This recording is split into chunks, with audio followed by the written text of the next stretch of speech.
اعوذ باللہ السمیع العلیم من الشیطان الرجیم بسم اللہ الرحمن الرحیم۔ بات چل رہی تھی ایگریمنٹ ٹو سیل کی لیگل ٹیکنیکلٹیز کی، تو بات جا رکی تھی لیگل ویلیو سٹرکچرز جو ہے agreement to sell of movable property کا، وہاں پر ہر پروڈنٹ مائنڈ پرسن جو معاہدہ کرنے کا اہل ہے وہ ایگریمنٹ ٹو سیل اپنی پراپرٹی کی بابت کر سکتا ہے، کیونکہ آپ کو پتہ ہے کہ پراپرٹی کا رائٹ نہ صرف قانون کے اندر ہے بلکہ constitution of Pakistan 1973 article 23 and 24 جو ہے وہ پراپرٹی کے رائٹ کو سیف گارڈ دے رہا ہے کہ ہر شخص جو ہے وہ پراپرٹی خرید سکتا ہے، اپنے پاس رکھ سکتا ہے اور اس کو ڈسپوز آف اپنی مرضی سے کر سکتا ہے۔ اب جب ڈسپوز آف کرنا ہے اس نے اپنی پراپرٹی کو، تو کم از کم وہ کانٹریکٹ ایکٹ کے اعتبار سے کانٹریکٹ کرنے کی لیگل پوزیشن میں ہو۔ مثلاً ایک شخص جو اپنی پراپرٹی کا دفاع نہیں کر سکتا، اپنی پراپرٹی کے حوالے سے کسی قسم کی وہ اس کو کوئی شعور نہیں ہے، مثلاً گنگا ہے یا بہرا ہے، پاگل ہے، تو وہ اگر اس کے انگوٹھے لگوا لیے گئے ہیں تو ان کی قانون کے اندر حیثیت جو ہے وہ کوئی نہیں ہے۔ بنیادی طور پر اس کے لیے علیحدہ سے ایک باقاعدہ لیگل فریم ورک ہے کہ گارڈین کورٹ سے اس گنگے بہرے کی طرف سے گارڈین مقرر ہوگا، پھر اس کی پراپرٹی کے گارڈین کے طور پہ پھر وہ پراپرٹی کو سیل آؤٹ کرنے کے لیے ایگریمنٹ ٹو سیل کرے گا۔ اس حوالے سے 1994 MLD پیج 747 اور 1994 MLD پیج 2423 اور 2019 MLD پیج 485 جو ہے اس حوالے سے ہمیں کچھ گائیڈ لائنز دے دیتی ہے۔ اس کے بعد بات جا رکتی ہے agreement to sell of immovable property کے مارجنل وٹنسز پہ۔ اب آپ کو پتہ ہے کہ آرٹیکل 79 قانون شہادت آرڈر 1984 دو گواہان مینڈیٹری قرار دیتا ہے کسی بھی ڈاکومنٹ کو پروف کرنے کے لیے، اور اگر agreement to sell immovable property کو ثابت کرنے کے لیے ایک گواہ لے کے آیا ہے تو ایک گواہ جو ہے پرابلم میں ہے، دعویٰ جو ہے وہ ڈگری نہیں کیا جا سکتا ہے۔ اس حوالے سے 2007 MLD پیج 264 ہے، لاہور ہائی کورٹ کی ایک ججمنٹ، اور 2019 CLC نوٹ 57 اور پیج 54 جو ہے وہ اس بات واضح کر دیتا ہے کہ بھئی agreement to sell of movable property کبھی بھی ایک گواہ سے ثابت نہیں کیا جا سکتا، دو مارجنل وٹنسز کا ہونا لازمی ہے۔ اس حوالے سے 2018 YLR پیج 742 جو ہے اس کو ضرور دیکھیے گا، کیونکہ مارجنل وٹنسز کم از کم تعداد 2 ہوگی تو ایگریمنٹ ٹو سیل جو ہے وہ ثابت کیا جا سکتا ہے، ادروائز ثابت نہیں کیا جا سکے گا۔ اس حوالے سے 1989 MLD پیج 4254 جو ہے وہ واضح کر دیتا ہے. اور اس حوالے سے یاد رکھیے گا کہ جب بھی آپ ایگریمنٹ ٹو سیل کی بنیاد پر دعویٰ تعمیل مختص فائل کرتے ہیں کمپیٹنٹ سول کورٹ میں، تو پھر دونوں مارشنل وٹنسز کو شہادت کے لیے پیش کرنا لازمی ہے. Otherwise agreement to sell proof نہیں ہوگا. اگر پروف نہیں ہوگا تو کیا ہوگا؟ دعویٰ خارج ہے. اس حوالے سے 2017 YLR پیج 2024 جو ہے یہ ہمیں کچھ گائیڈ لائنز دے دیتا ہے. بعض معاملات میں البتہ یاد رکھیے گا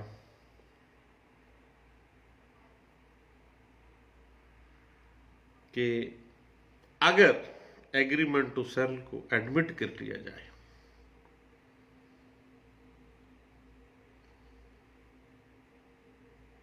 تو پھر کیا پوزیشن ہوگی؟ کیونکہ معاملہ تو یہ ہے کہ اگر ایگریمنٹ ٹو سیل پر دو مارشنل وٹنسز نہیں ہیں تو یہ بطور ان ایڈمیزیبل ایویڈنس کی کیٹیگری میں فال کرے گا، ناقابل ادحال شہادت کی کیٹیگری میں فال کرے گا قانونی طور پر. اور اس حوالے سے میں نے 2011 NLR اپیل کیسز پیج 110 اس پہ ہم نے کچھ عرصہ پہلے بات بھی کی تھی.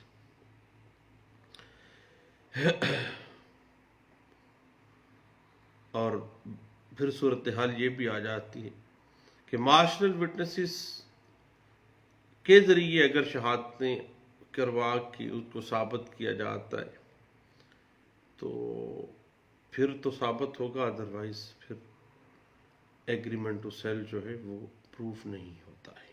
اس حوالے سے 2016 MLD پیج 323 جو ہے یہ ہمیں کچھ گائیڈ لائن سے دیتا ہے. اور اگر آپ ایگریمنٹ ٹو سیل کو تسلیم ہی کر چکے ہیں تو پھر معاملہ تھوڑا سا ڈیفرنٹ ہوگا. پھر دو گواہان تو پیش ہونے ہی ہونے ہیں، اور پھر اگر مارشنل وٹنسز کے علاوہ کوئی اور وٹنس بھی آ جاتا ہے تو پھر چونکہ admitted facts need not to be proof, جب آپ مان ہی گئے ہیں تو پھر پیچھے کیا ہے.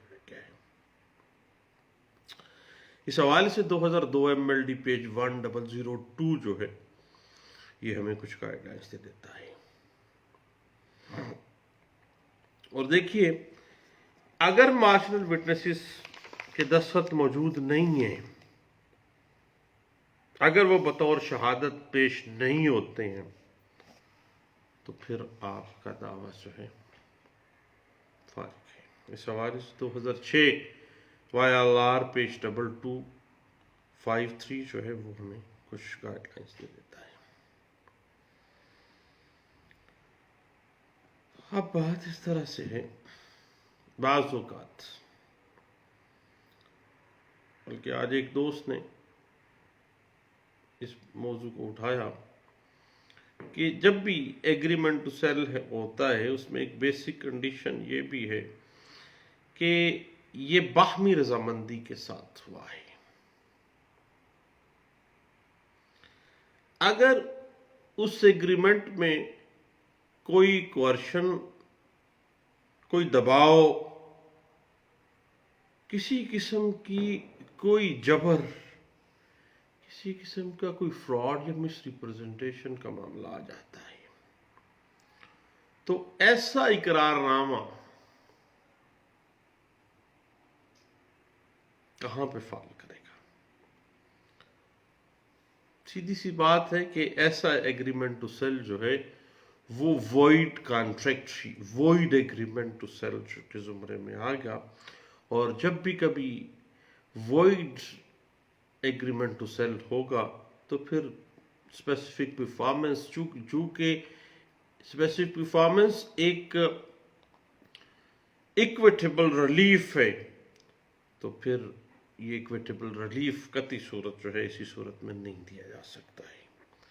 اس حوالے سے 1997 CMR پیج 855 اور 2002 YLR پیج 153 جو ہے وہ ان بات کو انٹرپریٹ کر دیتی ہے.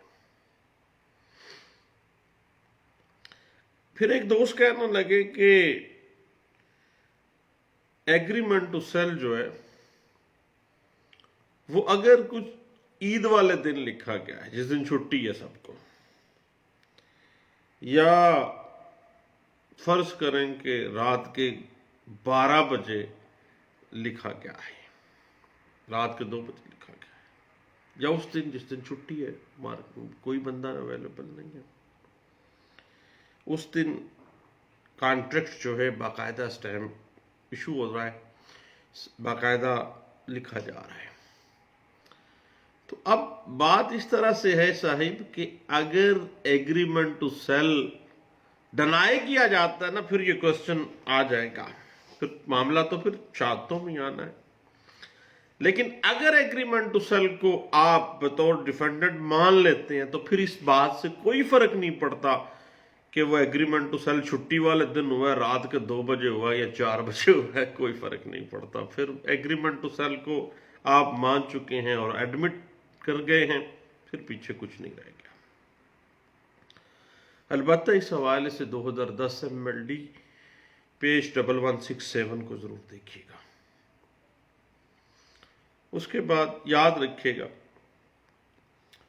کہ 2001 CLC پیج 801 بھی اسی حوالے سے کچھ گائیڈ لائنز ہمیں دے دیتا ہے. اور بعض اوقات ایسا ہوتا ہے کہ ایگریمنٹ ٹو سیل جو ہے اس میں کنڈیشنز کچھ ایسی رکھی جاتی ہیں جو کہ قانون کے پوائنٹ آف ویو سے ایڈمیٹڈ نہیں ہوتی ہیں. مثلا نہ ہی فرض کریں پراپرٹی کی سیل تو کی جا رہی ہے لیکن کنسیڈریشن کا کہیں ذکر ہی نہیں ہے، نہ ایڈوانس دیا جا رہا ہے ایگریمنٹ ٹو سیل کے لیے، نہ اس کا کوئی وعدہ وعید کیا جا رہا ہے. تو کیا ایسا ایگریمنٹ ٹو سیل ویلڈ ہے؟ نہیں، بالکل ویلڈ نہیں ہوگا، کیونکہ without consideration agreement to sell نہیں ہو سکتا ہے. اس حوالے سے 2006 NLR سیول ڈائجسٹ پیج 433 اور 2016 YLR پیج 143 نوٹ 203 اس حوالے سے ہمیں کچھ گائیڈ لائنز دے دیتا ہے. پھر صاحب ایک بات پچھلے دنوں ہم نے دیکھی، اسی حوالے سے بیسک ایک بڑی لینڈ مارک ججمنٹ ہے 60s کی، PLD 1963 Karachi high court page 32. اس میں تمام سرکمسٹانسز جو ہے void agreement to sell of immovable property کے ان کو بڑے اچھے انداز سے واضح کیا گیا تھا. حتیٰ کہ پچھلے دنوں ہم نے ایک معاملہ دیکھا کہ ایک پنچایتی فیصلے کے اندر ایگریمنٹ ٹو سیل لکھوایا گیا. اب جو پنچایتی فیصلہ تھا وہی بنیادی طور پر غیر قانونی تھا.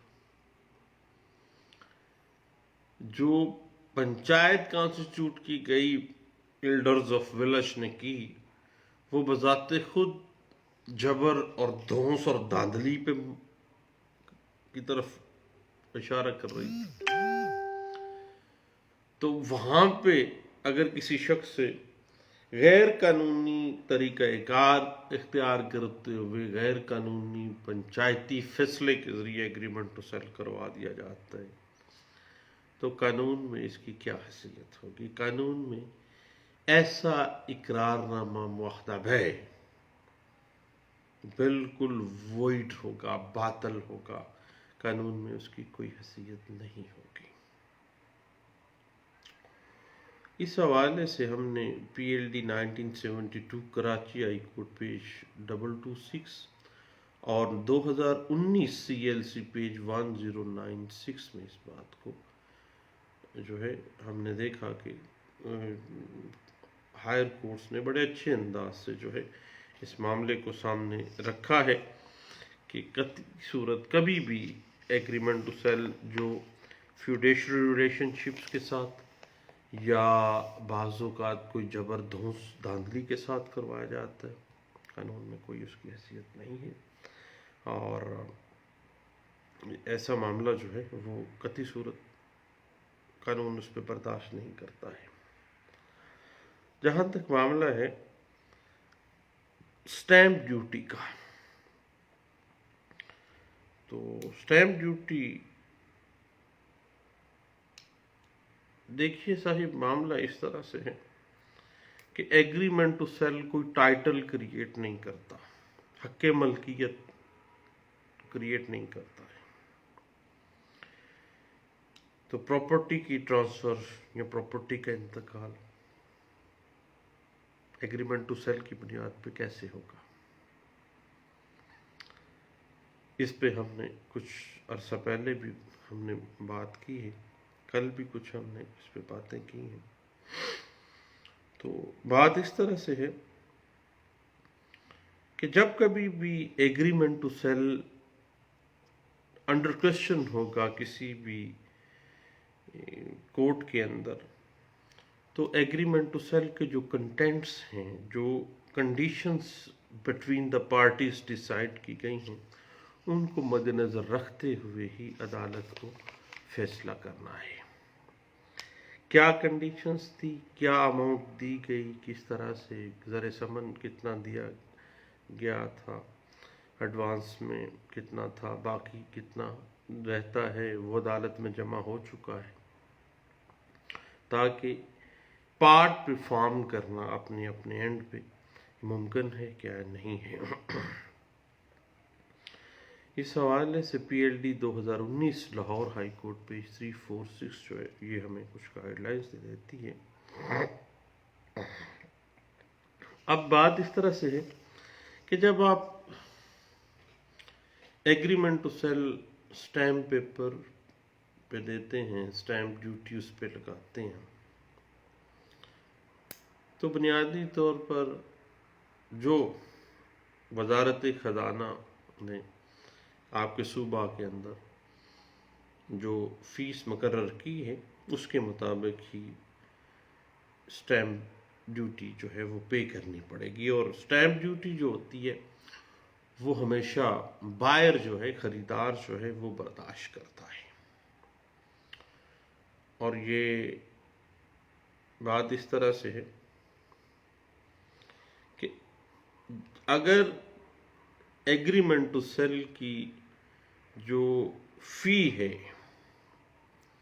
جو رجسٹریشن فی اس کو کہہ لیں یا سٹیمپ ڈیوٹی فی کہتے ہیں، اگر وہ پراپر نہیں ہے نا، تو پھر کمی بعد میں عدالت جو ہے وہ باقاعدہ دو اس میں ویوز لے سکتی ہے۔ ایک تو کیا اگر اس کو ڈنائی کیا گیا ہے تو کیا وہ ایڈمیسیبل ایویڈنس ہے یا انڈمیسیبل ایویڈنس کے طور پہ اس کو لیا جائے گا۔ موسٹلی اگر ڈنائی بھی کیا جا رہا ہے تو پھر اس کو ان ایڈمیسیبل ایویڈنس کے طور پر جو ہے دیا جاتا ہے، اور عدالت جو ہے وہ اس کو فورفیٹ بھی کر سکتی ہے، ضبط بھی کر سکتی ہے۔ اس حوالے سے 2009 ایم ایل ڈی پیج 1314 جو ہے وہ بڑے اچھے انداز سے اس بات کو انٹرپریٹ کر دیتی ہے۔ بنیادی طور پر سٹیمپ ڈیوٹی جو ہے اس کا بنیادی مقصد جو ہے وہ تو خزانے میں رقم جمع کروانا ہے۔ گورنمنٹ کی جو بھی رجسٹریشن فی ہے، جو بھی سٹیمپ ڈیوٹی فی ہے وہ آپ نے دینی ہے، اور یہ چینج بھی ہوتی رہتی ہے مختلف اوقات میں، پھر مختلف شرح بھی اس کی علیحدہ علیحدہ سے مقرر کی جاتی ہے۔ البتہ جو بھی قانونی اعتبار سے اس کو سیٹل کیا گیا ہے وہ ادا کرنی پڑے گی۔ بعض اوقات ہم لوگ کیا کرتے ہیں کہ کم ویلیو کے مطابق سٹیمپ پیپر پھر بعد میں آ کے پھڈا بن جاتا ہے، جب اسپیسیفک پرفارمنس کے دعویٰ جات ہوتے ہیں، پتہ چلتا ہے کہ 1200 روپے کا سٹیمپ پیپر نکلوایا گیا اور پراپرٹی کی ویلیو اس وقت شو کی گئی تھی 2,40,000، جبکہ پراپرٹی 2 کروڑ روپے کی خریدی، 2 کروڑ کی پراپرٹی خریدی، سرکار کو بتایا 2,40,000 روپے میں خریدی ہے، اور 1200 روپے کا اسٹیمپ ڈیوٹی ادا کر دی ہے. تو پھٹا تو بعد میں پڑنا ہے جب اسپیسیفک پرفارمنس کے لیے آپ نے جانا ہے اور اگلی پارٹی آپ کے ایگریمنٹ ٹو سیل کو ٹوٹلی نگیٹ کر رہی ہوگی کہ نہ جی یہ سب فیک ہے، یا ہم نے کوئی ایگریمنٹ نہیں کیا، ہم نے کوئی پھر پرابلم میں آ جائیں گے. آپ کہیں گے 2 کروڑ میں خریدا ہے اور وہاں پہ جو اسٹیمپ ڈیوٹی دی وہ 2,40,000 روپے کے حساب سے آپ نے خریدا ہوا ہے. تو ایک بڑی اہم کنفیوژن ہے اس حوالے سے. البتہ میں آپ کو 2017 CLC نوٹ 49 جو ہے اس پہ بڑے اچھے انداز سے اس بات کو انٹرپریٹ کیا گیا تھا. اور البتہ تھوڑا سا یہ کنفیوژن آ جاتی ہے کہ agreement to sell immovable property پر اسٹیمپ ڈیوٹی کس حساب سے ہوگی. یاد رکھیے گا اس حساب سے ادا ہوگی جس دن وہ ایگریمنٹ ٹو سیل لکھا جا رہا ہے،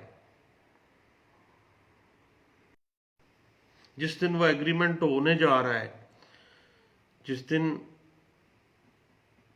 وہ ایگریمنٹ ٹو سیل جو ہے وہ تیار ہوا، باقاعدہ اس کو فائنلائز کیا گیا گورنمنٹ کی طرف سے، باقاعدہ جو اسٹیمپ ڈیوٹی آپ نے ادا کی اور پھر آپ اس پہ کاربند ہو گئے.